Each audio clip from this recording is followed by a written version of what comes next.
Cool. Well, thanks. Thanks for joining me today. Dan Corder, TV's Dan Corder, becoming very, very popular here in South Africa and doing great things on YouTube and on ENCA as well. Yeah, thanks for joining me today, Dan. Thank you so much. It's such a treat. I'm really looking forward to this summit, I have to say. Like, when I look around the world, it's not just South Africa, which is nice. It's not just South Africa that is riddled with so much corruption that we almost feel depressed every single day because there's so many elites doing such nefarious stuff that we feel like we can't do anything about. But it's a global problem. So, like, I mean, we see what's been happening in Kenya just in the last 2 weeks with those enormous protests against that finance bill, which is allegedly, well, kind of to deal with national debt and all of that, but it's also been exacerbated by vile corruption and mismanagement of resources by the elites, who are now making poor Kenyans shoulder all of the problems of their own enrichment. And we know that story in South Africa, we know it in Nigeria, but we also know it all over the world. We know it in England and the Yeah. United States, even the fancy places Oh, on yeah. the hill. So I think it's so cool and so important that we're having this summit, and some of the smartest and most influential people from the private sector and the media are going to really talk about how we can do things differently for the good of the whole country.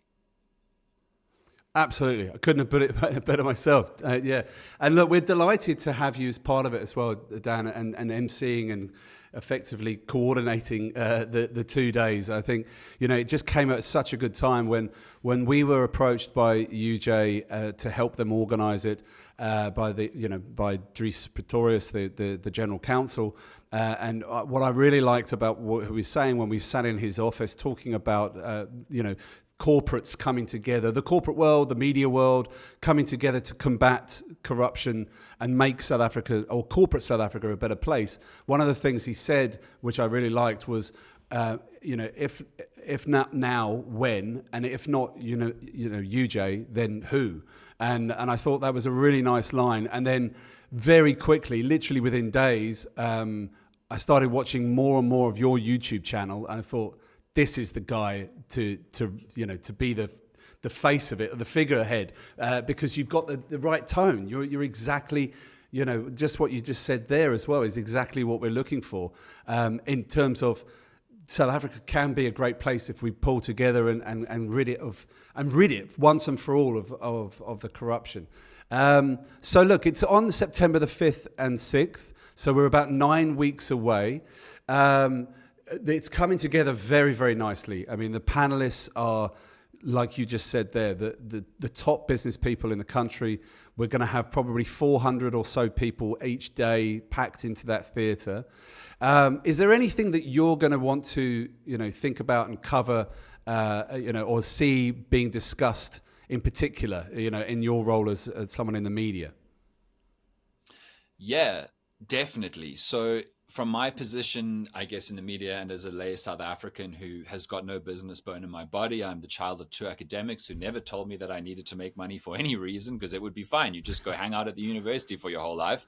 So I'm really not a business person, even though I do have a few businesses that I'm sure we're doing a lot better if I knew anything about business. But what I really, really want is for the people there to acknowledge, I think, two significant public facing crises.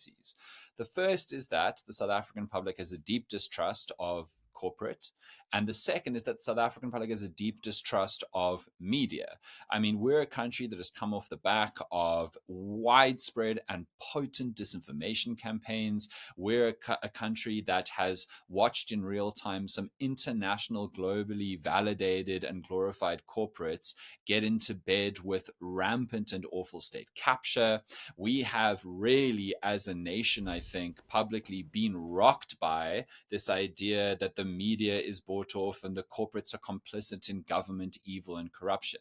And I think that there needs to be some acknowledgement at this summit of how much work needs to be done to prove to South Africa that the vast majority of corporates are on their side, and our yawning inequality gap is not some kind of massive machination against everyday people. And I do sincerely believe that most corporates are not the profoundly evil people who are trying to ransack a country. I do believe that the vast majority of media are good everyday people like myself who just are trying to talk about the truth. But there has been a Mm. collective loss of faith in and belief in big business and in media in South Africa. And I think that that is a really important thing to deal with, even though it's not necessarily the top of mind conversation in C suites. It's the top of mind conversation in the country. And so something that I think C suite should be sensitive to, because the relationship between big business and between media and the people of a country is one of the most important relationships in the success of a country. So that's what I'm looking forward to seeing. Again, Dan, I mean, I'm so pleased you're emceeing this, because you're absolutely right. That's exactly the tone that's going to be set. I said to the guys at UJ when they asked us to help organize, I said, we need to, we'll do it if we're coming out with something tangible. If people can come to this event and come and meet each other business leaders and actually get together and have meaningful conversations, not just, corruption's bad, maybe we should do something. Actually really pull back all of the covers and actually get to the bottom of what's going on and how we fix it. So, Dan, thanks so much for your time. Thanks so much for doing this. I'm going to see you in September. It's going to be an amazing event, and yeah, I can't thank you enough for being the MC. Thanks a lot.